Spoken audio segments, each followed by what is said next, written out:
What's up, everyone? Coach Chris here with this week's Coach's Corner. So this week we're going to talk about conducting an initial consultation and some things to think about while you're going through it. So first off, remember, this is your first professional contact with this client.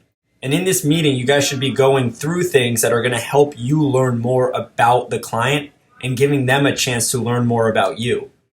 You need to know at the end of it what they want, why they want it, and really why they aren't there yet. Oftentimes, we are not the first stop along the way for them.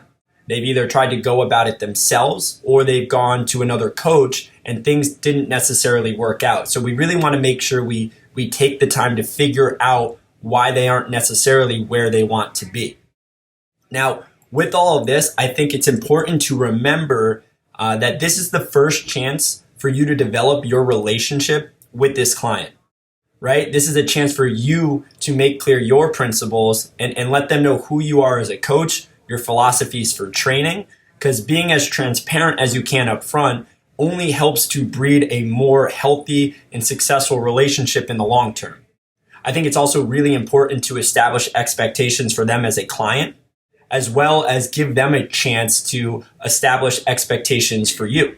Right? You want them to have some ways of holding your feet to the fire to make sure that, you are held accountable for your job, right? So all of this, again, is to help build out and create a much more healthy and established relationship for you and your client.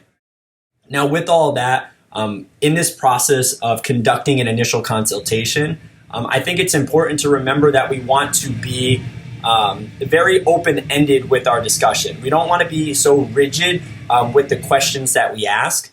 I think I made that mistake earlier in my career where I had to ask this question, this question, this question in this particular order. And I don't think I ended up getting too much away from that consult. Let the conversation guide what questions you're going to ask. Yes, there are those things that are pretty much non-negotiables that you do need to figure out, like goals, training history, etc. But don't make it so rigid. Make it a conversation. It's going to help with everything that I just talked about.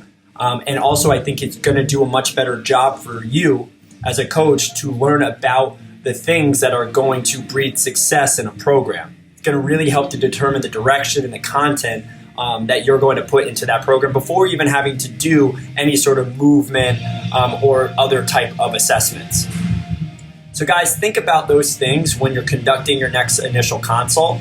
If you have any questions, reach out. Otherwise, guys, I hope you have a great day, and I look forward to talking to you all soon.